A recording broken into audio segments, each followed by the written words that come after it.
Hello guys, it's me and Mariki and welcome to my channel. Di ba guys, ang ganda dito. Yan, konti lang guys, kulang guys for ko ano lang siya.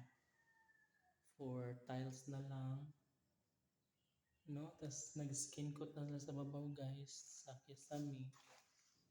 And yung, hindi pa pinturado na rin siya, skin coated na rin.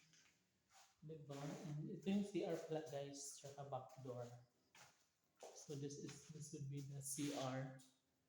Ano ba yun? Ito. And the back door one. Di ba? Back door one. Ganda guys, no? Pero syempre pag makalipat ka na ganito guys, bawal na siya extension. Kaya mainit. Minsan. Medyo mainit. Ganun. Kasi bawal nga po ang extension. Di ba? Pero okay lang yun eh. Kami bahay. Pag makaluwag-luwag, bili na aircon. Ano? Hindi naman. Di ba? So, ano, grabe sila po. Sila po ang nakaupo. Subukan mo namang tumayo. Ano? Ano ito yung ibang mga materials guys? Ayan. Diba? So may sarado kasi.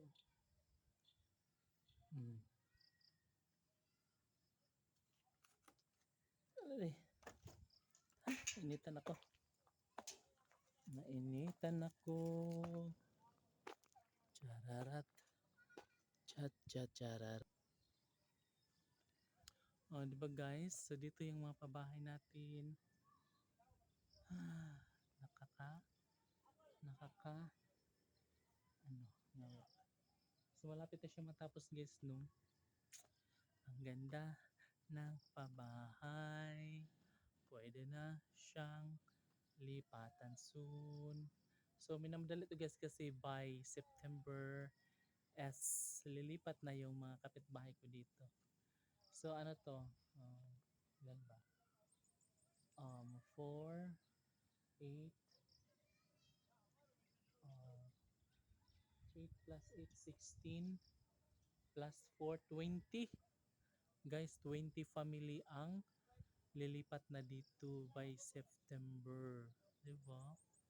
So, at least nababawasan guys yung pamilya na wala pang matitirhan. So, 20 family ay malaking bagay na yun. No, hanggang sa matapos lahat, hanggang another 20 na naman lahat. Diba? How beautiful it is. Hello, sana all.